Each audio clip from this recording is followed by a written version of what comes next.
खुदावन का जिंदगी बख्श कलाम, जो छुटकारा देने वाला, जो जिंदगी देने वाला, जो सलामती देने वाला, जो बरकतें देने वाला, जो शिफा देने वाला है, वो आपके लिए लेकर हाजिर हूं। खुदावंद आप सबको बरकत दे।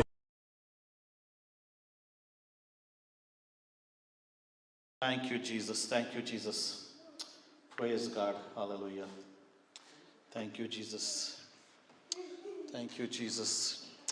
हम उसी वर्ष पर चलते हैं जहां से हमने छोड़ा था, और इस आयत पर अभी हमारे में भी 2 हफ्ते और गुजरे, क्योंकि ये अजीजों, ये कोई इत्तेफाक नहीं है।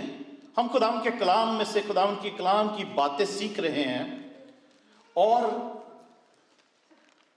ये नबियों के सहीफे जो हैं, ये प्रोफेटिक प्रॉफिट्स की जो राइटिंग्स हैं, उनकी जो बुक्स हैं, उसमें जो कुछ हम सीख रहे हैं, बेशक बनी इस्राएल के लिए लिखा गया, बनी इस्राएल को कहा गया, उनको ये मैसेज पहुंचाया गया, उनको ये वार्निंग्स दी गई, उनको ये चेतावनियां दी गई हैं, और बट ये हम सब के लिए भी जरूरी बातें हैं।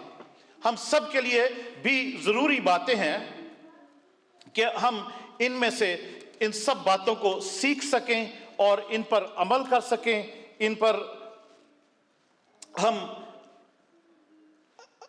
हमारी जिंदगी जो है वो उस रास्ते पे चलनी शुरू हो जिसके लिए खुदावंद ने हमें मुकर्रर किया है। क्योंकि खुदावंद के जब पुराना अहदनामे की हम स्टडी करते हैं, तो बेशक पुराना अहदनामा, ओल्ड टेस्टामेंट जो है वो एक शैडो है। बनी इस्राएल भी एक शैडो है कलीसिया का। ओरिजिनली जो चर्च है, कलीसिया है, यही हकीकत है जो खुदा अपने साथ बांधता है। और बहुत से यहूदी भी इस वक्त उसी यीशु को, उसी मसाया को जो आया और दोबारा आने वाला है, उसको कबूल कर रहे हैं। बहुत से यहूदी लोग क्रिश्चियन हो रहे हैं, मसाया को रिकॉग्नाइज कर रहे हैं कि वो आया था, खुदा यीशु मसीह वो इस दुनिया में आया, वो पैदा हुआ। और बहुत से जूश जो हैं उसको एक्सेप्ट कर रहे हैं। और बहुत से, जैसे कलाम में लिखा है कि हर सब्त के दिन तौरात की किताब और ज़बूरों की किताब, नबियों के सहीफे जब पढ़े जाते हैं सिनेगॉग्स में, तो उनकी आंखों पर पर्दा पड़ा रहता है। अजीजों, वो पर्दा आस्ते आस्ते उठ रहा है। Hallelujah, praise God. और जैसे कलाम का कलाम फरमाता है कि वो दिन आएंगे और आ रहे हैं कि हर एक नजात पाएगा, हर एक खुदावन को जानेगा। हालेलुया, हर घुटना उसके आगे झुकेगा, हर जुबान उसका इकरार करेगी कि खुदावंद यीशु ही खुदावंद है। प्रेज गॉड, आमीन। और तो अजीजों, जो नए अहदनामे में 2-3 बातें ऐसी लिखी हैं कि हम उसमें से देखते, रोमियो के खत में, रोमन चैप्टर 15 और उसकी 4थी आयत अगर हम पढ़ते हैं, 15वां बाब, रोमन्स चैप्टर 15 की 4थी आयत अगर हम पढ़ें तो लिखा है, क्योंकि जितनी बातें पहले लिखी गई, क्योंकि जितनी बातें पहले लिखी गई। कौन कौन बाइबल लाया आज? Praise God, hallelujah, praise God. मेरा दिल खुशी से भरा है। आमीन, खुदावंद आपको बरकत दे। Praise God, praise God, thank you Jesus. मैंने आंटी रोशन को देखा, इतनी बड़ी बाइबल पकड़ी हुई थी उन्होंने हाथ में। प्रेज गॉड, क्योंकि उसमें बड़े हरफ है शायद। Praise God, hallelujah, praise God. खुदावंद का कलाम जब हमें बोझ ना लगे तो वो एक बड़ी ही बरकत की बाइस होती है। आमीन, praise God. Yes yes aunty.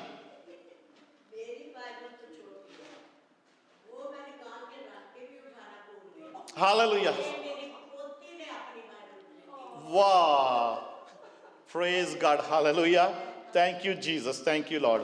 और वो छोटी सी पोती जो है उसकी इतनी बड़ी बाइबल है। खुदा उनका शुक्र हो, बच्चे जो दूसरे इनोक और एलाइजा भी इंग्लिश की बाइबल्स लेकर आए हैं अपने साथ। Praise God, thank you Jesus. इसलिए मैंने इस साल का यही सोचा कि बेशक थोड़ा सा सिर्फ टाइटल्स और इस वर्सेस वगैरह के नंबर वगैरह मैं दिया करूंगा रेफरेंस, मैं बाकी चीजें नहीं लिखा करूंगा ताकि सब लोग अपनी अपनी बाइबल में से निकाला करने वाले। आमीन। रोमियो 15 बाब उसकी 4 आयत में लिखा है, क्योंकि जितनी बातें पहले लिखी गई, पहले यानी तौरात में, ज़बूरों में, नबियों के सहीफों में जितनी बातें पहले लिखी जा चुकी हैं, लिखी गई हैं, वो हमारी तालीम के लिए लिखी गई। वो सब कहें, वो हमारी तालीम के लिए लिखी गई। अब फिर से रिपीट करेंगे, जितनी बातें पहले लिखी गई वो हमारी तालीम के लिए लिखी गई। हालेलुया। ताकि, रीजन क्या है? ताकि सब्र से और किताबे मुकद्दस की तसल्ली से उम्मीद रखें। हालेलुया। ताकि सब्र से और किताबे मुकद्दस की तसल्ली से उम्मीद रखें। खुदावन की जो खुदावन का कलाम है ना, हमें वो सब्र देता है और हमें वो एक उम्मीद देता है। हालेलुया। और वो उम्मीद क्या है? खुदावन यीशु मसीह हमारी उम्मीद है। आमीन। He is our hope. Amen. Jesus Christ is our hope. Hope of salvation, hope of eternal life. Amen. Praise God. वो हमारी वो हमारे लिए है। और उसके बाद पहला करंथियों और उसका 10 बाब, 1 Corinthians chapter 10 और उसकी वर्स 11 अगर हम पढ़ें तो लिखा है, 1 Corinthians चैप्टर 10 वर्स 11 में लिखा है, ये बातें उन पर इबरत के लिए वाक़या हुई। ये बातें यानी वो बातें या ये बातें जो पहले लिखी जा चुकी हैं तौरात में, ज़बूरों में, अंबिया के सहीफों में जो बातें लिखी जा चुकी हैं, उनके लिए कुरिन्थुस की कलीसिया को पौलुस रसूल कहता है, क्योंकि वो पीछे से उस बात, अगर 10वें बाब की पहली आयत से पढ़ना शुरू करें तो वो सब बातों का वो जिक्र करता है कि किस तरीके से बनी इसराइल मिस्र में से निकले और फिर वो लाल समुद्र में से निकले और फिर बियाबान में चलते रहे और वो पानी की चट्टान जो है, वो चट्टान जिसमें से पानी निकल रहा है, वो पौलुस कहता है वो भी खुदावन यीशु मसीह ही था जो उनके साथ था, साथ। हालेलुया। तो वो ये पौलुस रसूल ये बात कहता है कि ये बातें उन पर इबरत के लिए वाक़या हुई। इबरत किसको बोलते हैं? नसीहत हासिल करने के। ये बातें उनके लिए जिन पर ये गुजर चुकी हैं ऑलरेडी बातें, ठीक है।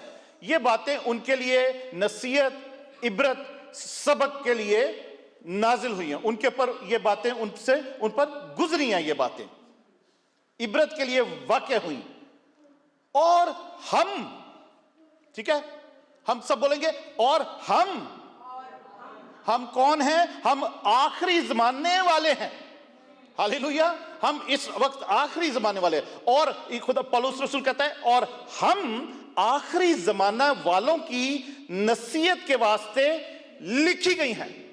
उनके लिए इबरत यानी उनको सबक मिले, उनको सबक मिले कि आगे खुदा के साथ कैसे चलना है, उसके साथ मुलाकात कैसे करनी है, उसके लिए अपने आप को पाक कैसे रखना है, उसकी वर्शिप कैसे करनी है वो, और अगर हम उसके हुक्मों को तोड़ते हैं तो कैसी कैसी सजाएं मिलती हैं। हम ओल्ड टेस्टामेंट में हम पढ़ते हैं कैसी कैसी सजाएं खुदा की तरफ से उन पर नाजिल हुई हैं, उनको मिली हैं सजाएं। उनके लिए वो एक सबक था, एक वो इबरत की बात थी। मगर हम आखिरी जमाना वालों की नसीहत के वास्ते ये सब बातें लिखी गई। बस जो कोई अपने आप को कायम समझता है वो खबरदार रहे कि गिर ना पड़े। कोई ये ना कहे कि मुझे बहुत खुदा का कलाम आता है, कोई यह ना कहे कि मैं तो कायम हूं, मैं तो खुदा के साथ चलता हूं, मैं तो संडे को चर्च जाता हूं, मैं तो दुआ करता हूं, मैं तो बाइबल पढ़ता हूं या पढ़ती हूं, और मैं तो दैय की भी देती हूं, मैं तो चंदा भी देती हूं, मैं तो सब कुछ हम लोग करते हैं। कोई ये ना कहे कि मैं कायम हूं।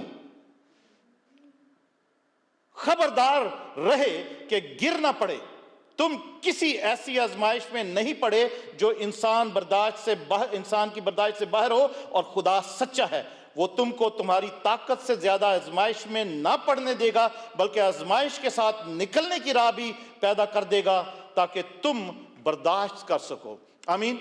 तो हमारे लिए जो नसीहत की जो ओल्ड टेस्टामेंट है, जो सारी बातें जो गुजरी, बनी इसराइल पे गुजरी, शुरू से लेकर यहां तक कि आदम पे भी जो कुछ गुजरा है, उससे आगे चलते चलते चलते बनी इसराइल पर और सारी दुनिया पर गुजरा है, जो कुछ खुदावंद के कलाम में लिखा है, हिस्ट्री की किताबों में लिखा है, नबियों के सहीफों में लिखा है, राइटिंग्स में लिखा है, साम्स में लिखा है, सब जगह पर जो कुछ लिखा है वो सब कुछ उनके लिए वो सबक था एक, और हमारे लिए वो एक नसीहत है, ताकि उनको पढ़कर हम अपने आप को बेहतर जिंदगी में हम चला सके।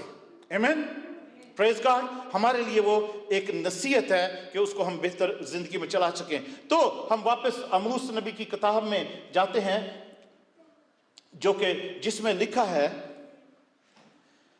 4 बाब और उसकी चैप्टर 4 और उसकी 12वीं आयत, क्योंकि ये बड़ी जो है जरूरी बात है कि हम सीखें कि हमें खुदावंद से मुलाकात हमने करनी है, तो क्या हम तैयार हैं या नहीं हैं। तो यहां लिखा है, बस ए इस्राएल, मैं तुझसे यूं ही करूंगा, और चूंकि मैं तुझसे यूं करूंगा, इसलिए ए इस्राएल, तू अपने खुदा से मुलाकात की तैयारी कर। Just be prepared O Israel, be prepared to meet thy God or meet your God। और खुदा जो है, वो जो पहले बहुत सी बातें हमने पढ़ी है कि क्या क्या हो सकता है, क्या क्या खुदा कर सकता है, खुदा क्या क्या उसने किया है। खुदा वो कहता है मैं यूं ही करूंगा, और अब तुम तैयार हो जाओ, अपने खुदा से मुलाकात की तैयारी करो। लास्ट वेडनेसडे हमने बहुत सारी बातें सीखी थी, जो कि एक मैंने बताया था कि एक चैलेंज भी है हमारे लिए कि हम खुदा से कैसे मुलाकात हमारी होगी, कैसे उसके साथ हमारा आमना सामना होगा। और पहली बात हमने सीखी थी कि इसी तरीके से जैसे एक कोई पहलवान या कोई बॉक्सर या कोई मुकाबला करने वाला जो है, वो अपने आप अपनी तैयारी करता है कि दूसरे पहलवान से या दूसरे बॉक्सर से या उसकी जो अपोजिशन है उससे मुलाकात की कैसे वो तैयारी करता है। तो शायद इसी तरीके से हम भी सोचते हो या ऐसे हम इसको ले सकते हैं, या कई लोग लेते भी हैं कि हमने आज खुदा से मुलाकात की तैयारी। ऐसे बहुत से लोग ऐसे भी आजकल अब देखते होंगे, यूट्यूब पे बहुत देर से देख रहे हैं, बहुत से लोग, कुछ मसीही लोग भी आपस में भी, पास्टरों के साथ भी, खुदा के कलाम को रिजेक्ट करने के लिए या उस पर तनकीद करने के लिए, ऑब्जेक्शंस करने के लिए, उसके मुकाबले के लिए तैयारी करते हैं तरह तरह की। खुदा का कलाम कौन है? खुदा खुद है, खुदा खुद है, और उससे भी मुलाकात की, उसके कलाम को, जो कलाम दूसरा जो जानता है या मानता है, जो भी उसका फेथ है, उसके फेथ को रिजेक्ट करने के लिए, उसके लिए भी तैयारी करते हैं लोग कि हम खुदा को हमने आज रिजेक्ट करना है। खुदा की सच्चाई की बातें जो खुदा के कलाम में लिखी हुई है, उनको हमने रिजेक्ट करना है, उनको हमने रिफ्यूज करना है मानने से, उनको हमने बिल्कुल मानना ही, उनको गलत करार देना है हमने। इसकी भी तैयारी करते हैं लोग, बहुत से मनाजरों में, डिबेट्स में, वो भी एक तैयारी होती है खुदा से मुलाकात करें। खुदा से बेशक वो एक इंसान से जो खुदा के कलाम में से ही दलीलें देता है, डिबेट करता है, अपने जो कुछ उसने सीखा है आता है खुदा उनके कलाम को की रोशनी में वो उसको एक्सप्लेन करता है, पर दूसरा उसके लिए बहुत तैयारी करके आता है कि मैंने आज इसको हराना है, आज मैंने इसको रिजेक्ट करना है। अजीजों, वो भी एक तैयारी करते हैं। और इसी तरीके से बहुत से मसीही लोग भी हैं जो कि तैयारी करते हैं खुदा के लोगों से, पास्टरों से, जो खुदा के कलाम को थोड़ा जानते हैं, और वो लोग जो उसको रिजेक्ट करना मांगते हैं, वो भी तैयारी करके पास्टरों से सवाल करते हैं। कभी तो जेन्युइन सवाल होता है कि वो समझना चाहते हैं उस बात को कि वो कैसे है बात, या उसका क्या मतलब है, क्योंकि वो खुद कभी बाइबल पढ़ते नहीं है। हालांकि हर जो क्वेश्चन बाइबल के मुताबिक है, उसका जवाब भी बाइबल के अंदर ही है। आमीन। उसका हर क्वेश्चन का, दुनिया का हर क्वेश्चन जो खुदा के मुतालिक है और उसकी डीएटी के मुतालिक है, उसके बेटे यीशु मसीह के मुतालिक है, पाक रूह के मुतालिक है, हमेशा की जिंदगी के मुतालिक है, हेवन और हेल के बारे में है, या जिंदगी के किसी भी एरिया का कोई क्वेश्चन है, उसका जवाब बाइबल के अंदर है। आमीन, प्रेज गॉड। उसका जवाब बाइबल के अंदर है। लोग पढ़ते नहीं है, मगर उसके लिए उसको रिजेक्ट करने के लिए कुछ जो भी उन्होंने सुना होता है, एग्जैक्टली कुछ भी नहीं उनको पता होता, वो अपनी तैयारी करते हैं। तो हमने ये बातें ये चैलेंज के मुताबिक सीखी, मगर खुदा का कलाम हमने ड्यूटोनॉमी में इस्तिस्ना 6 बाब 16 आयत और नंबर्स गिनती की किताब उसका 14 बाब और 34 से लेकर 37 आयत तक पढ़ें तो उस कलाम में लिखा है कि तुम्हारा गुनाह तुम्हें पकड़ेगा। खुदा को टेस्ट ना करो, खुदा को मत आजमाओ कि तुम उसका मुकाबला कर सकते हो। तुम्हारा गुनाह तुम्हें पकड़ेगा एक दिन, और तुम उसी गुनाह में तुम्हें वो सजा मिलेगी जो खुदा ने सोच रखा है सजा देने के लिए। अजीजों, ज़बूर 24 में,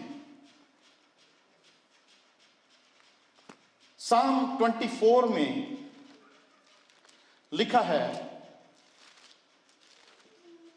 कि वो कौन है। ज़बूर 24 और उसकी 3री आयत से अगर मैं पढ़ूं तो लिखा है, खुदावन के पहाड़ पर कौन चढ़ेगा, खुदावन के पहाड़ पर कौन चढ़ेगा, और उसके मुकद्दस मकाम पर कौन खड़ा होगा। क्वेश्चन है ज़बूर नवीस का, दाऊद का ज़बूर है ये, दाऊद बादशाह का, दाऊद राजा का ज़बूर है ये साम। क्वेश्चन वो करता है कि खुदावन के पहाड़ पर कौन चढ़ेगा और उसके मुकद्दस मकाम पर कौन खड़ा होगा। आगे उसका जवाब भी वो खुद ही देता है।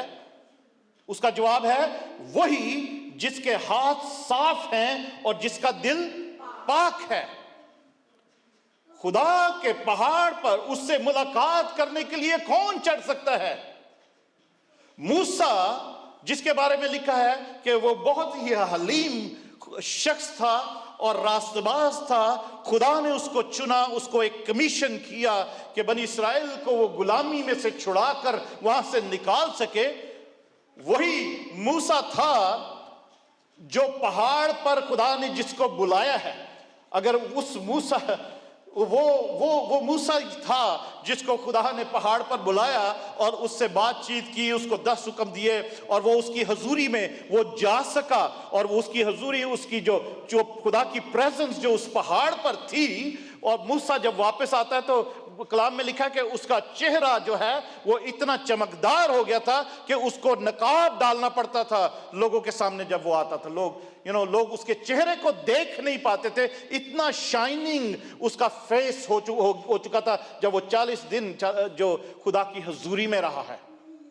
तो यहां पे लिखा है उसके मुकद्दस मकाम पर कौन खड़ा होगा, और वही जिसके हाथ साफ हैं और जिसका दिल पाक है, जिसने बतालत पर दिल नहीं लगाया और मक्कर से कसम नहीं खाई, वो खुदावन की तरफ से बरकत पाएगा। हां, मैं अपने नजात देने वाले खुदा की तरफ से सदाकत, यही उसके तालबों की पुष्ट है, यही उसके तालबों की पुष्ट है। खुदावन का कलाम हमें सिखाता है कि हम उसकी हुजूरी में उससे जब मुलाकात करने के लिए जाते हैं तो हमारे हाथ साफ होने चाहिए, हमारा दिल जो है वो भी साफ होना चाहिए, पाक होना चाहिए। हम मक्कर से कोई कसम ना खाएं। हम आमीन, हमारे दिल में किसी किस्म का कोई मक्कर ना हो जो हमारे लिए वो गुनाह बन जाए, हम नापाक हो जाएं और हम खुदावंद की हुजूरी में ना जा पाएं मुलाकात के लिए। इसीलिए खुदावंद का कलाम हमें वार्निंग्स देता है। ये क्वेश्चन है और उसका जवाब भी आगे यही है कि कौन खुदा की हुजूरी में जा सकता है? वही जिसके हाथ साफ हैं और जिसका दिल पाक है, जिसने बतालत पर दिल नहीं लगाया और मक्कर से कसम नहीं खाई, वो खुदावंद की तरफ से बरकत पाएगा जब खुदावंद की मुलाकात के लिए वो उसके पास आएगा। आमीन। अगर हम भी उसके साथ मुलाकात के लिए उसके घर में भी आते हैं हर संडे के संडे या किसी प्रेयर मीटिंग में, तो हम बेशक हम इंसान हैं, कमजोर हैं, हम मक्कर भी करते हैं, हम झूठ भी बोलते हैं, कभी हमारा दिल भी कभी कभी साफ नहीं होता, हम कभी कभी हमारा दिल खराब भी होता है, हमारा दिल दुखी होता है किसी के लिए, किसी ने जुल्म किया या कुछ भी है।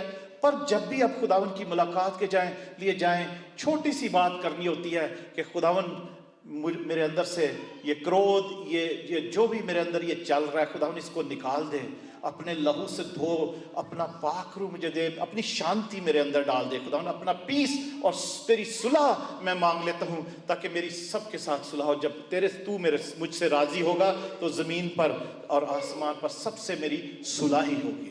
आमीन।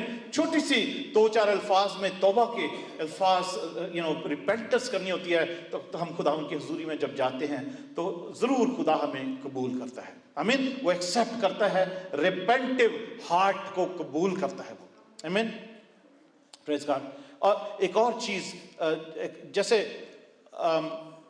तैयारी के लिए, खुदावंद की मुलाकात की तैयारी के लिए एक्सोडस जो है, खुरूज की किताब उसका 19 बाब में भी जब हम पढ़ते हैं, एक्सोडस चैप्टर 19 में पढ़ते हैं, जब कोहे सीना पर्वत पर, माउंट सैनाई पर खुदा ने मूसा को बुलाया था और उसके बाद जो कुछ उसको इंस्ट्रक्शंस दी, तो उसने कहा कि लोगों को भी कल तू इस पहाड़ के पास लेकर आना। मगर उसके लिए खुदा ने इंस्ट्रक्शंस दी थी कि सबको कहना कि ये 3 दिन के तक तुमने तैयारी करनी है खुदा से मुलाकात करने की। उस पहाड़ के को छुए ना कोई, क्योंकि मेरी प्रेजेंस उस पहाड़ पर होगी। सिर्फ मूसा ही ऊपर जा सकता था।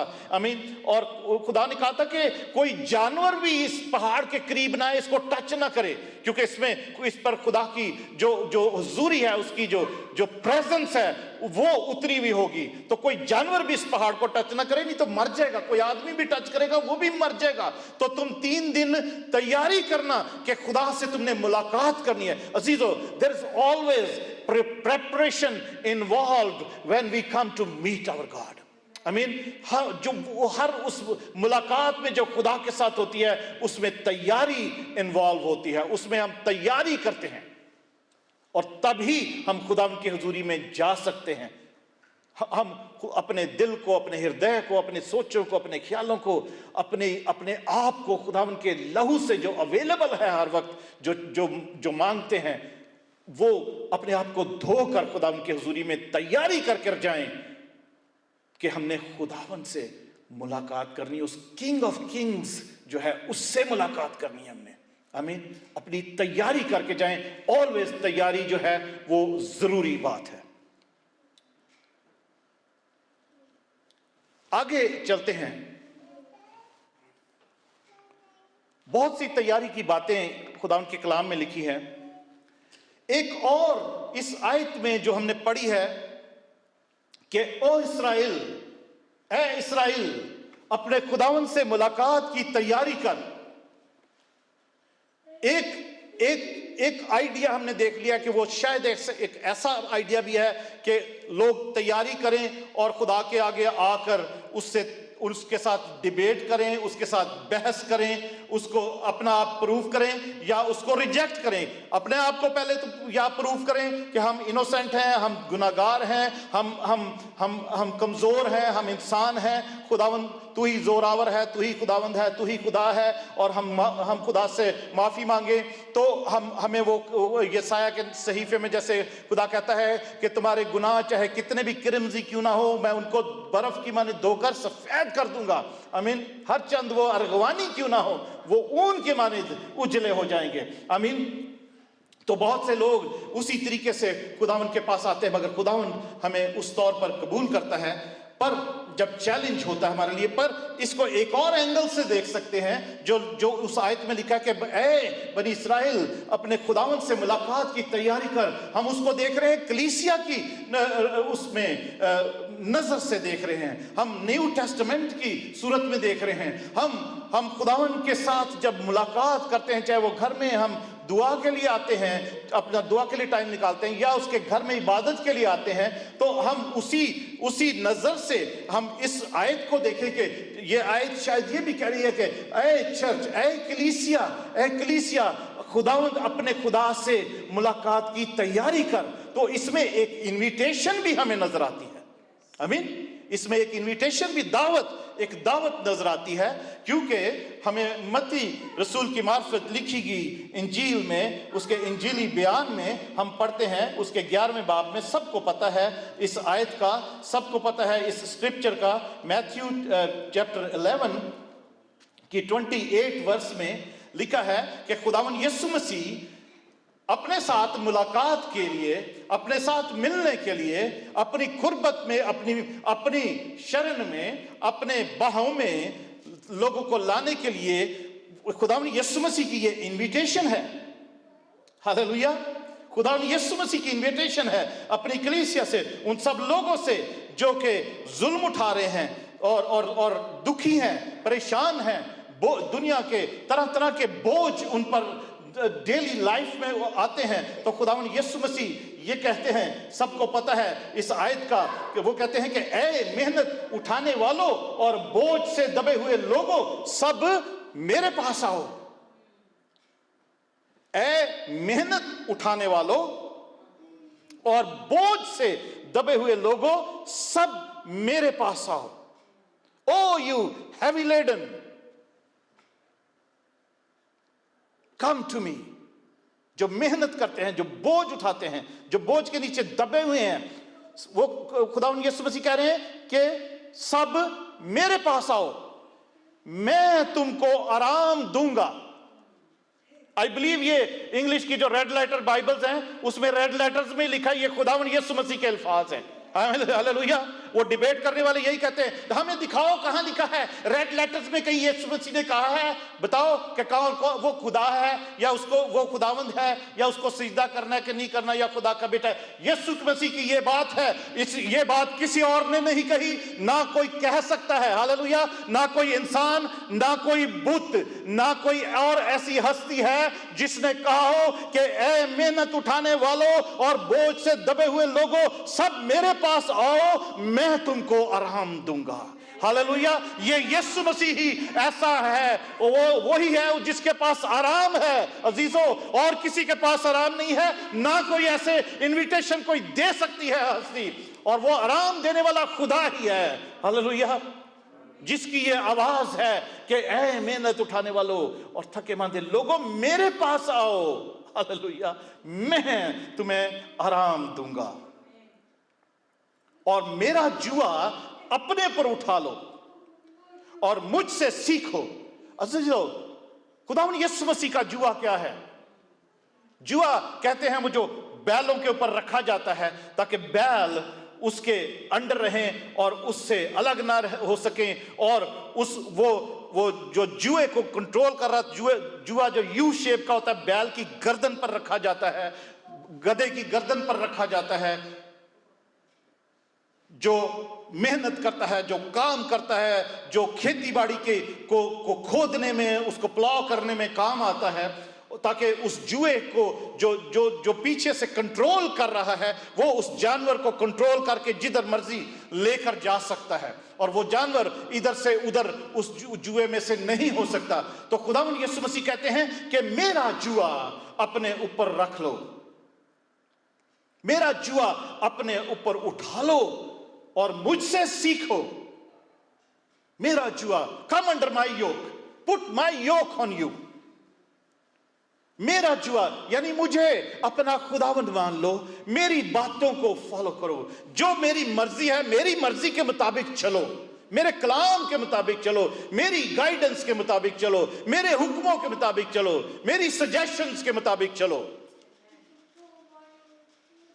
जब हम रेवोल्यूशन में वो 7 कलीसियाओं के नाम जो लेटर लिखे गए हैं मुकाशफा की किताब में, 7 कलीसियाओं के नाम खत लिखे गए हैं, उसमें भी खुदावंद यीशु मसीह जो 7 चर्चेज हैं उनको डिफरेंट बातें खुदावंद यीशु मसीह कहते हैं, उनको पॉइंट आउट करते हैं कि ये तुम में गलती है, ये कमजोरी है, ये अच्छाई है, ये बुराई है। और फिर साथ साथ खुदावंद यीशु मसीह उनको सजेस्ट भी करते हैं कि ऐसा कर लो, वैसा कर लो। वो भी एक खुदावंद यीशु मसीह का जुआ है कि जो कुछ खुदावंद यीशु मसीह कह रहे हैं उस योग को अपने ऊपर रख लो, और वो मुश्किल नहीं है। अगर इब्लीसी जो योग, दुनियादारी का योग, जुआ अगर हम पर है तो दुनिया हमें कंट्रोल करेगी। आमीन। दुनिया की मर्जी के मुताबिक हम चलते रहेंगे और हमें वो कंट्रोल करेगी, हम इधर उधर नहीं जा सकते, हम खुदावंद यीशु की मुलाकात कभी नहीं कर पाएंगे।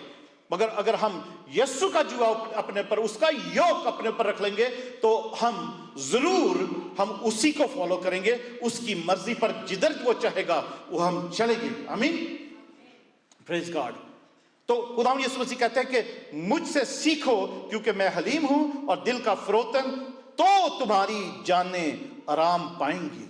हम अगर खुदावंद यीशु मसीह की तालीम जो है उसको ही खुदावंद यीशु मसीह कह रहे हैं कि ये जुआ है मेरा, इसको अपने ऊपर रख लो और अपने आप को हम्बल करो। हम्बल करना होता है हमें उस जुए को अपने ऊपर रखने के लिए। और मुझसे देखो सीखो कि मैं कैसा हलीम हूं और दिल का फरोतन, तो हमें निम्र करना होता है, अपने आप को नीचा करना होता है खुदावंद यीशु के आगे। तो फिर वो कहते हैं खुदावंद यीशु मसीह कि तो तुम्हारी जानें आराम पाएंगी। उस इनविटेशन को जब हम एक्सेप्ट करते हैं और उसको अपना खुदावंद जान लेते हैं, मान लेते हैं, तो हमारी जानें आराम पाएंगी, क्योंकि उसका ये प्रॉमिस है कि मेरे पास आओ मैं तुम्हें आराम दूंगा। आमीन। तो मैं उसके पास जब हम मुलाकात के लिए आते हैं तो उसका अपना दूसरे जुए सारे पीछे छोड़ दें, उतार दें उसकी प्रेजेंस में। आइज़ाया में लिखा है कि मसा के सबब से जुए टूटते हैं। तो जब हम उसकी प्रेजेंस में उसकी हजूरी मांगते हैं, उसकी प्रेजेंस अपनी जिंदगी में मांगते हैं, तो बाकी जुए जो चाहे वो, जहां आइज़ाया में लिखा कि चाहे वो लोहे के जुए क्यों ना, वो मसा के सबब से, अनॉइंटिंग के सबब से। अनॉइंटिंग क्या है, मसा क्या है, अभिषेक क्या है? It's the presence of God himself, it's God himself. मसा खुदावंद खुद है, अनॉइंटिंग अभिषेक जो है वो खुदावंद खुद है। उसकी प्रेजेंस के सबब से दुनिया के सारे दूसरे जुए फिर टूट जाते हैं और फिर हम उसका जुआ अपने पर रख लेते हैं जो कि नरम है, हमें वो आराम देता है, दुख नहीं देगा, फिर वो आराम देगा। Praise God, hallelujah. क्योंकि मेरा जुआ मुलायम है और मेरा बोझ भी हल्का है। हालेलुया, मेरा बोझ हल्का है अगर हम उसका जुआ अपने पर रख लेते हैं और उसके मसा में, उसके अभिषेक में डूब जाते हैं। आपको बताऊं, ये इसी तरीके से है कि एक बाल्टी, एक घड़ा जिसमें आप पानी भर लें 2-3 गैलन, तो उसको अपने सिर पे रख लें तो आपको वो बोझ महसूस होगा। ठीक है, भार लगेगा कि आपने अपने सिर पे रखा हुआ है। पर अगर आप किसी स्विमिंग पूल में आप डाइव करते हैं, नीचे जाते हैं, ऊपर आते हैं, आप नीचे भी जाते हैं, तो आपके ऊपर मनो पानी होता है आपके सर पर, वो आपको बोझ नहीं लगता है, उसमें आप एंजॉय करते हैं। हालेलुया। मगर घड़े में, बाल्टी में किसी को भर के पानी ऊपर, चाहे 3-4 गैलन ही हो, 2 गैलन भी हो, तो आपके सर पर वो बोझ लगेगा। पर आप किसी स्विमिंग पूल में, दरिया में, समुद्र में जब आप जाते हैं, नहाते हैं, स्विमिंग करते हैं, तो नीचे भी जाते हैं, डाइव करते हैं, आपके ऊपर मनो टनो पानी आपके सर के ऊपर होता है, आपको वो बोझ नहीं लगता है। इसी तरीके से अजीजों, ये खुदावंद यीशु मसीह की इन्विटेशन है कि मेरा जुआ अपने ऊपर रख लो। हालेलुया। वो बोझ नहीं लगेगा आपको। दुनियादारी के काम शायद आपको बहुत सारे बोझ लग सकते हो, तो खुदा यीशु मसीह कहते हैं कि मेरा जुआ, क्योंकि मेरा जुआ मुलायम है और मेरा जुआ हल्का है। Hallelujah. My yoke is soft and it is light in weight. Praise God. वो अपने ऊपर रख लो तो यानी हम पवित्र आत्मा पाक रूह के आगे अपने आप को सरेंडर कर देते हैं, जब उसमें डूब जाते हैं जब, तो वो फिर हमें खुदावंद का जुआ जो है ना वो बोझ नहीं लगता। फिर हम उसके हुक्मों पर भी चलते हैं, हम दुआ बंदगी में भी जाते हैं, हम चाहे 2 घंटे की ड्राइव करके किसी प्रेयर मीटिंग में कन्वेंशन अटेंड करने जाना है, वो भी हमें बोझ नहीं लगेगा। हालेलुया। हमें हफ्ते में 3 बार प्रेयर मीटिंग या बाइबल स्टडी हो रही है, वहां पर भी जाना वो भी बोझ नहीं लगेगा, क्योंकि यीशु का जुआ हमने ऊपर रख ला। आमीन। उसके बगैर हम उससे मुलाकात नहीं कर सकते। इसलिए कलीसिया, खुदावंद से मुलाकात के लिए तैयारी कर लो। खुदावंद अपने खुदा से मुलाकात की तैयारी कर लो, अपना माइंड बना लो कि खुदावंद के पास हमने जाना है और उसका जुआ अपने पर रखना, उसका योक अपने पर रखना है, जो नरम भी है, मुलायम भी है और हल्का है, ताकि हम हमारी जानें आराम पाएं। हालेलुया। Praise God. लूका की इंजील में 5 मिनट में और इसको हम खत्म करते हैं। लूका रसूल की मार्फत लिखी गई इंजील, डॉक्टर लूका इस बात को लिखता है। आपको पता है लूका खुदावंद यीशु मसीह का शागिर्द नहीं था। आमीन। सबको पता है। ये 4 इंजीलें जो लिखी गई हैं, इनमें से लूका भी जो है, सिर्फ यूहन्ना और मत्ती जो है वो खुदावंद यीशु मसीह के शागिर्द थे। मरकस और लूका खुदावंद यीशु मसीह के शागिर्द नहीं थे। तो लूका, डॉक्टर लूका की मार्फत जो लूका ने जो खुदावंद यीशु मसीह की बातें लिखी हैं, उसमें वो लिखता है 14 बाब में 14 चैप्टर,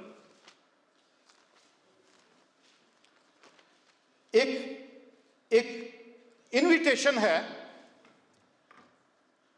और खुदावंद यीशु मसीह एक पैराबल के जरिए, एक तमसील के जरिए खुदा की जो इनविटेशन है, उसकी जो दावत है, उसको इलस्ट्रेट करते हैं, उसको समझाते हैं कि खुदा किस तरीके से अपने लोगों को, अपने अजीजों को, अपने खून खरीदे को बुला रहा है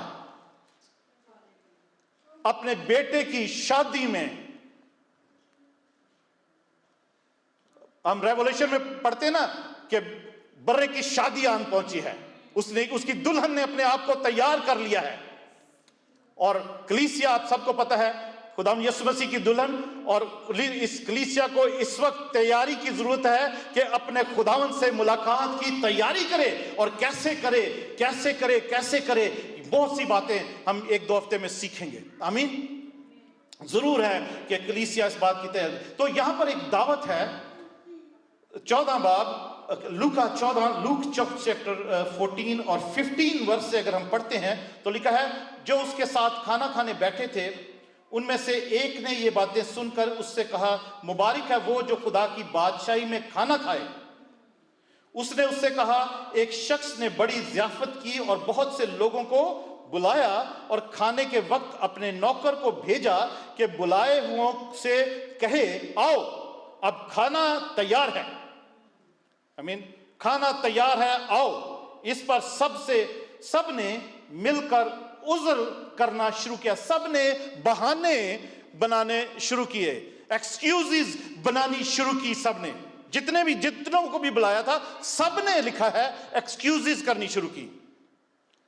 पहले ने उससे कहा, मैंने खेत खरीदा है, मुझे जरूर है कि जाकर उसे देखूं, मैं तेरी मिन्नत करता हूं, मुझे माजूर रख। दूसरे ने कहा, मैंने 5 जोड़ी बैल खरीदे हैं और उन्हें आजमाने जाता हूं, मैं तेरी मिन्नत करता हूं कि मुझे एक्सक्यूज कर दे, मुझे माजूर रख। एक और ने कहा, मैंने ब्याह किया है, इस सबब से नहीं आ सकता। बस उस नौकर ने आकर अपने मालिक को इन बातों की खबर दी। इस पर घर के मालिक ने गुस्से होकर अपने नौकर से कहा, जल्द शहर के बाजारों और कूचों में जाकर गरीबों, लुंजों, अंधों और लंगड़ों को यहां ले आ। नौकर ने कहा, ऐ खुदावंद, जैसा तूने फरमाया था वैसा ही हुआ और अब भी जगह है। मालिक ने उससे नौकर से कहा कि सड़कों और खेत की बाड़ों की तरफ जा और लोगों को मजबूर करके ला ताकि मेरा घर भर जाए, क्योंकि मैं तुमसे कहता हूं कि जो बुलाए गए थे उनमें से कोई शख्स मेरा खाना चखने ना पाएगा। हा अजीजों, मैंने जैसे कहा था कि इस साल मुझे और थोड़ी सी सख्तियां करनी है, और उन सख्तियों में से यह भी एक सख्ती है कि खुदावन ने आप सबको बुलाया है और आप सब उसके घर में हैं, और जो नहीं आए हैं खुदावन कहता है कि उनको मजबूर करके बुला।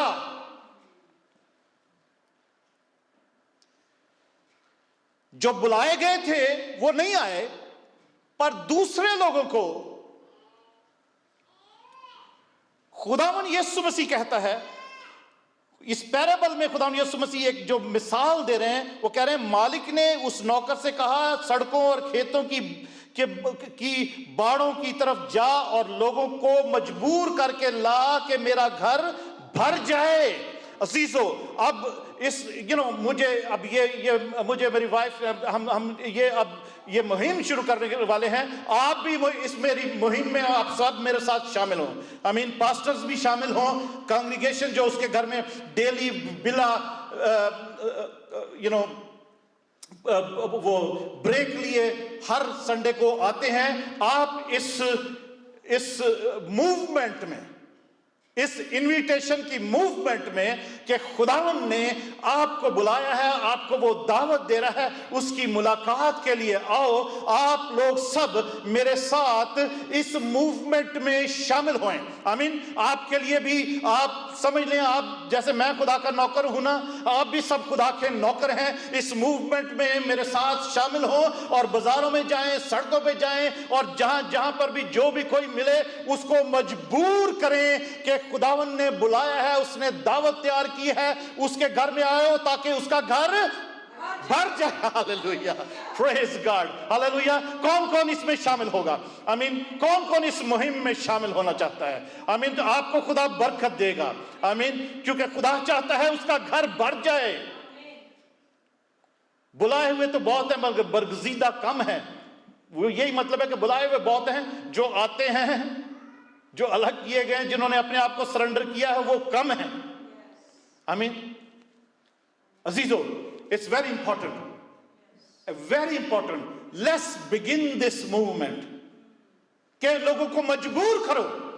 कुछ आपको कोई शर्म नहीं करनी। मैं बेशर्म हो जाऊंगा, हम सब बेशर्म हो जाएं कि लोगों को कहें कि नहीं, खुदा के घर में आओ। आपको क्या प्रॉब्लम है? आपको क्या तकलीफ है? आपकी क्या प्रॉब्लम है? आप क्यों नहीं आ रहे खुदा के घर में? अगर बीमार है, अगर कोई दुखी है, परेशान है, या जॉब है, आप कॉल करें, आपके लिए दुआ की जाएगी। जैसे आज भी हमने की है। खुदा का शुक्र हो, जो बेटियों ने, भाई जिन्होंने भी जो कॉल किया, हमने उनके लिए दुआ किया। कलीसिया में जब दुआ होती है खुदावन सुनता है। खुदावन तैयारी बख्शता है, तो खुदावन तैयार करता है। Praise God. तो अजीजों, खुदा का कलाम कहता है कि मजबूर करो उनको। और इस आगे लिखा है, जब बहुत से लोग उसके साथ जा रहे थे तो उसने फिर कर उनसे कहा, अगर कोई मेरे पास आए और अपने बाप और माँ और बीवी और बच्चों और भाइयों और बहनों, बल्कि अपनी जान से भी दुश्मनी ना करे, तो मेरा शागिर्द नहीं हो सकता। जो कोई अपनी सलीब ना उठाए और मेरे पीछे ना आए, वो मेरा शागिर्द नहीं हो सकता। क्योंकि तुम में से ऐसा कौन है कि जब वो एक बुर्ज बनाना चाहे तो पहले बैठकर लागत का हिसाब ना कर ले कि आया मेरे पास उसके तैयार करने का सामान है या नहीं है। अजीजों, हमने जब खुदावन से मुलाकात करनी है ना, तो हम खुद अपनी कैलकुलेशन करें। उस तैयारी में हम उस तैयारी में, उसके लिए, उस प्रेपरेशन में हम अपने आप को इन्वॉल्व करें, अपने माइंड को बनाएं कि हमने खुदावन की मुलाकात के लिए जाना है। कैसे जाना है? हमारी गाड़ी में पेट्रोल है या नहीं? हमारी छुट्टी है या नहीं? हमारे कपड़े तैयार हैं या नहीं? और इसके साथ साथ क्या हम वाकई में हमारा दिल भी तैयार है या नहीं कि हम खुदावन की मुलाकात के लिए जा सकें। आमीन। अजीजों, बहुत ज्यादा तैयारी की जरूरत है। यसाया 55 बाब में ऐसा लिखा है कि कौन है वो, क्योंकि खुदावन के कलाम में लिखा ना कि खुदावन का वो दिन भड़कती हुई आग की तरह आने वाला है, और खुदावन की हुजूरी में कौन खड़ा रह सकता है। जैसे ज़बूर 24 में लिखा था ना, इसी किस्म की स्टेटमेंट कुछ यहां पर भी है। आइज़ाया 55 में उसकी 6 से 13 आयत अगर हम पढ़ते हैं,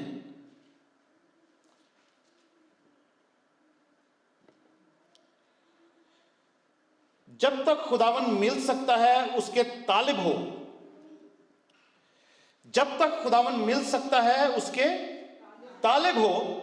जो मैं आपको बता रहा था वो इज़ाया 43 में है, 55 में लिखा है कि जब तक खुदावन मिल सकता है उसके तालिब हो, जब तक वो नजदीक है उसे पुकारो। शरीर अपनी राह को तरक करे और बदकिरदार अपने ख्यालों को, और वो खुदावन की तरफ फिरे और वो उस पर रहम करेगा और हमारे खुदा की तरफ से, क्योंकि वो कसरत से मुआफ करेगा। अजीजों, खुदावन का वो कलाम जो हमें कह रहा है कि कलीसिया अपने खुदावन से मुलाकात की तैयारी कर, तो अजीजों, जब तक खुदावन मिल सकता है उसके तालिब हो, और जब तक वो नजदीक है उसे पुकारो, और शरीर अपनी राह को तरक करे और बदकिरदार अपने ख्यालों को। शरीर जिसके दिल में शरारतें हैं, बदकिरदार यानी जिसका किरदार ठीक नहीं है, चाहे वो किसी किस्म का ही है। जरूरी नहीं कि बदकिरदार एक गुनाहगार भी हो सकता है, गुनाहगार ठीक है, मगर उसके किरदार में जो कुछ भी पड़े, जो कमी कमजोरी है, खुदावन का कलाम कहता है कि शरीर जो है क्या करे, शरीर अपनी राह को तरक करे, जिस रास्ते पे वो चल रहा है उस रास्ते को से हट जाए, खुदा के रास्ते पे चलना शुरू करे, और बदकिरदार अपने ख्यालों को, जो हमारी सोच है, अपनी हमारी ओपिनियंस हैं, या हमारे वर्ल्ड व्यू हैं, या हमारे अपने व्यू हैं, खुदा का कलाम कह रहा है कि हम उनको उसकी तरफ से फिर जाएं, उनको चेंज कर दें और खुदा की तरफ फिरे, और वो उस पर रहम करेगा। खुदा हम पर रहम करेगा, खुदा हम पर दया करेगा। He will feel have mercy on us. आमीन।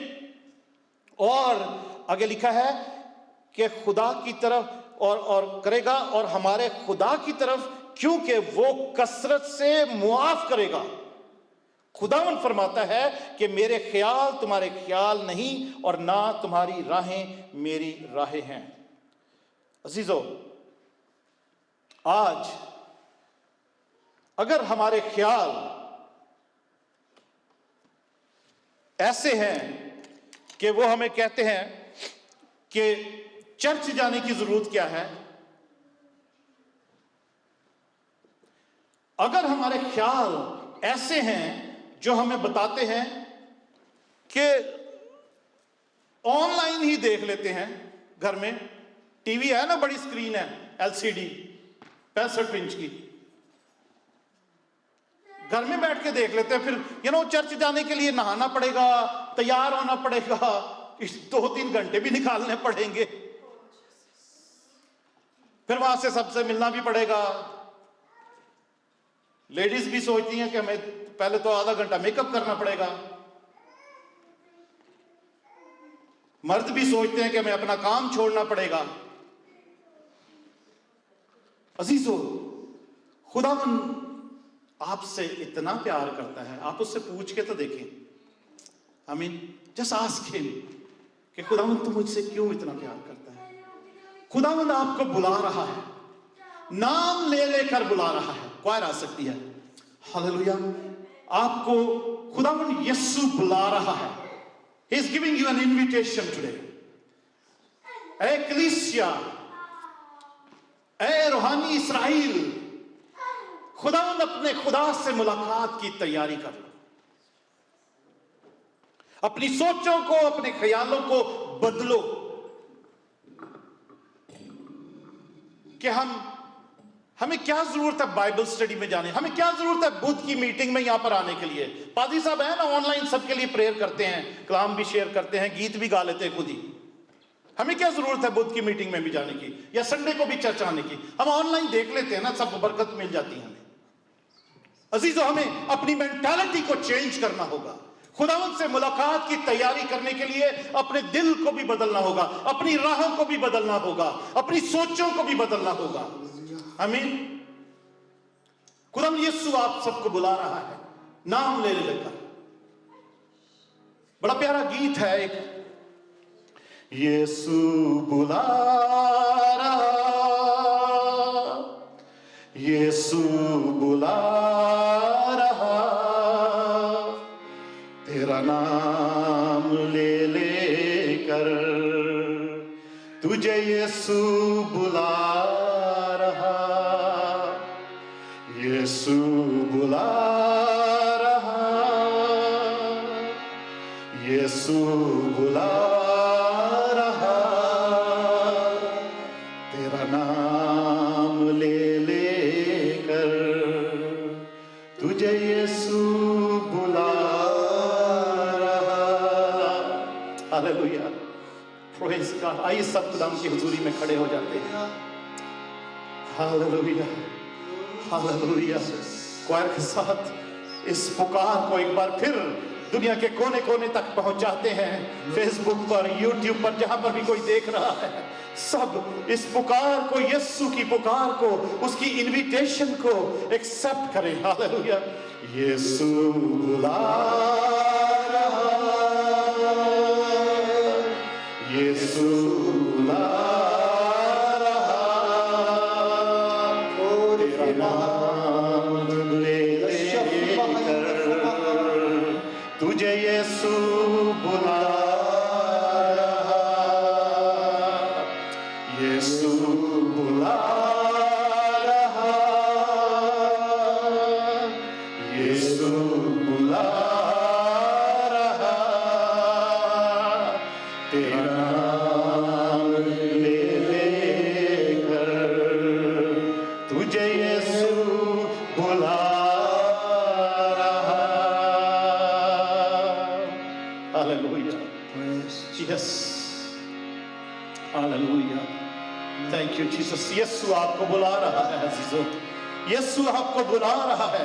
दुनिया के जिस कोने में, जिस मुल्क में, जिस शहर में, कहीं पर भी बैठकर जो मेरी इस आवाज को सुन रहा है, वो खुदावंद यीशु मसीह की आवाज को मैं रिप्रेजेंट कर रहा हूँ। ये मेरी आवाज नहीं, मैं सिर्फ बता रहा हूँ आपको। खुदावंद यीशु मसीह की पुकार है, उसी की इनविटेशन है कि ए इस्राएल, ए कलीसिया, ए सयून, अपने खुदावंद से मुलाकात की तैयारी कर ले। अपने खुदावंद से मुलाकात की तैयारी के लिए अपने आप को तैयार कर ले, ताकि जब भी मौका मिले उसकी तैयारी के लिए वो तैयार करके अपने आप को उसके पास पहुंच जा, उसके पास पहुंच जा। अजीजों, खुदाम के कलाम में, एस्तर की किताब में हम पढ़ते हैं कि एस्तर ने जब वो उसके साथ, जब वो बादशाह की हुजूरी में पहुंचाई गई एस्तर, तो क्योंकि बादशाह अपने लिए एक बीवी ढूंढ रहा था, एस्तर की तैयारी जो है, उसकी फिजिकल तैयारी जो है, उसके बदन की तैयारी के वो बादशाह की बीवी बन सके, 1 साल तक उसकी तैयारी हुई। उसको तरह तरह की खुशबुएं मली गई, उसको तेल मले गए, उसको उपटन मला गया, उसको तेल मला गया, उसको तैयार किया गया, उसको वो जो रॉयल एटिकेट्स थे वो सिखाए गए, उसको सारे नाज नखरे सिखाए गए, उसको बादशाह के लायक बनाने के लिए उसको तैयार किया गया 1 साल तक। हालेलुया। और उसके बाद वो बादशाह के हुजूर आती है और लिखा है कि वो बादशाह के हुजूरी में वो मकबूल हुई, वो कबूल की गई और वो उसकी बीवी बनी। और उसके बाद भी एक दिन ऐसा आता है कि बाद उसकी एस्तर की अपनी कौम पर एक मुसीबत आ जाती है, मौत की स्पिरिट, मौत की बदरू, वो जो हामान की सूरत में पूरी यहूदी कौम को तबाह करने के लिए, पूरी यहूदियत को मिटाने के लिए, खुदा के लोगों को इस सफाए हस्ती से, इस जमीन पर से नेस्त और नाबूद करने के लिए एक प्लान बनाती है। वो स्पिरिट ऑफ डेथ जो खुदावन के लोगों को खत्म करना चाहती थी, खुदा के लोगों के साथ मुकाबला करने के लिए वो तैयार था कि खुदा के लोगों को मैं कैसे मिटाऊंगा। उसने तैयार कर रखा था अपना प्लान, पर एस्तर और उसकी सहेलियों ने और मर्दकी ने वो 3 दिन का रोजा रखा है, और वो कहती है कि मैं बादशाह के हुजूर जाके फरियाद करूंगी अपने कौम की वजह तरफ से। तो अजीजों, वो 3 दिन की तैयारी खुदावन की हजूरी में रोजे और दुआ में करती है। हालेलुया। वो अपने बादशाह से, अपने मिजाजी खुदावन से मिलने के लिए वो तैयारी करती है। जैसे कि हमने सीखा है, हमने पढ़ा है कि वो बातें जो ओल्ड टेस्टामेंट में लिखी गई हैं उनकी इबरत के लिए थी, हमारी नसीहत के लिए लिखी गई हैं, ताकि हम अपने आप को कैसे तैयार करें अपने खुदावन से मिलने के लिए। अजीजों, एस्तर ने 3 दिन का रोजा रखा और उस तैयारी से अपने बादशाह से, अपने खावन से मिलने के लिए गई, उसकी हजूरी में गई, उस फरियाद को लेके गई, और वो मौत की जो बदरू थी उसका खात्मा हो सका, वो हमेशा के लिए टल गई। हालेलुया। और यहूदी कौम जब से पूरिम की फेस्टिवल मना रहे हैं, हालेलुया, प्रेज गॉड। अजीजों, बहुत सी हमारे पास मिसालें हैं खुदावन के कलाम में कि कैसे हम उसके अपने खुदावन से मुलाकात की तैयारी कर सकते हैं। हालेलुया। कलीसिया अपने खुदावन से तैयारी कर ले, अपने खुदावन से मुलाकात की तैयारी कर ले। हालेलुया। Thank you Jesus. खुदावन प्यारे आसमानी बाप, अपने कलाम को नाज़िल कर और अपने कलाम के वसीला से सब लोगों को बरकत दे। और तेरे लोगों ने जो आज बहुत सी बातों को अपने दिल में ठाना और तुझसे वादा किया है, तेरी हुजूरी में अपने हाथ उठाए हैं, खुदावन यीशु के नाम से तेरा आसमान उनके लिए खुल जाए, और खुदावन जिंदगी के रूह की शरीयत जो है, जिंदगी के रूह की शरीयत खुदावन पाक रूह खुदावन तेरे लोगों के दिलों में सुकूनत करे और उनकी मदद करे कि कैसे वो मजबूर करके लोगों को तेरे घर में ला सके, ताकि तू उनको बरकत दे सके, ताकि तू उनको आराम दे सके, ताकि उनकी जानें आराम पाएं, वो लोग शिफा पाएं, छुटकारा पाएं, नजात पाएं, उद्धार पाएं, मुक्ति पाएं। हालेलुया। और शिफा खुदा यीशु सलामती और शांति पाएं, तेरी हुजूरी से उनके लिए ताजगी के दिन आए और बरकत पाएं। हालेलुया। खुदावन तेरा शुक्र हो, तेरी तारीफ हो। खुदावन तेरे कलाम के मुताबिक ऐसा ही तेरे लोगों की जिंदगी में हो, और तेरे लोग इसी तौर पर तेरी बातों के मुताबिक, तेरी सजेशंस के मुताबिक, तेरे वचन, तेरे कलाम के मुताबिक, तेरी मर्जी के मुताबिक रोज तैयारी करें तेरी मुलाकात के लिए, क्योंकि और तेरा जुआ अपने ऊपर रखें, क्योंकि तेरा जुआ नरम है, मुलायम है और हल्का है, ताकि खुदावन तेरी हजूरी जब लोगों की जिंदगी में आए तो बाकी मांदा सब जुए जो हमें झुकाए हुए हैं, जो हम पर एक जुल्म की सूरत में है, एक बॉन्डेज की सूरत में है, वो सारे जुए टूट जाए यीशु के नाम में। हालेलुया। हम ये दुआ खुदावन यीशु के नाम में मांगते और पा लेते हैं। आमीन। हालेलुया।